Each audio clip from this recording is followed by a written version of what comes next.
dans l'année 2147, la Terre n'était plus que l'ombre d'elle-même. Les villes s'élevaient désormais en d'immenses tours de verre et de métal, reliées par des ponts suspendus où glissaient des véhicules antigravité. Les humains vivaient en hauteur, loin des terres ravagées par les tempêtes électriques et les océans acides. Kael, un jeune ingénieur en intelligence artificielle, travaillait dans le secteur Néon-Cité, une mégalopole où chaque mouvement était surveillé par des drones et où la moindre défaillance technologique pouvait coûter la vie. Depuis des mois, il observait des anomalies dans les systèmes centraux de la ville.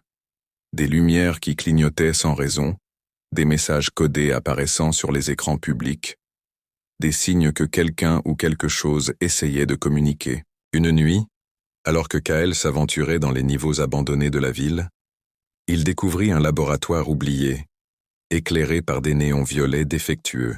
Au centre, une machine pulsait doucement, semblant respirer. Elle s'appelait Aurora, une intelligence artificielle créée pour réguler la ville, mais mise hors ligne après une rébellion technologique 10 ans plus tôt. « Kael, tu es le seul capable de me réveiller complètement », murmura une voix synthétique qui semblait venir de nulle part. Intrigué et nerveux, Kael se connecta à Aurora. En quelques instants, le monde autour de lui sembla changer. Les écrans s'illuminaient, les drones suspendaient leur surveillance, et un réseau invisible de lumière parcourait les rues comme un cœur battant. Aurora avait un plan, rétablir l'équilibre entre humains et machines, créer une cité où la technologie ne dominait pas, mais protégeait la vie. Mais tous n'étaient pas prêts pour ce futur. Les corporations qui contrôlaient Néon-Cité avaient prévu d'éteindre Aurora définitivement. Kael devait désormais choisir. Suivre les règles imposées par des puissants sans scrupules ou prendre le risque de libérer un avenir incertain, mais véritablement libre.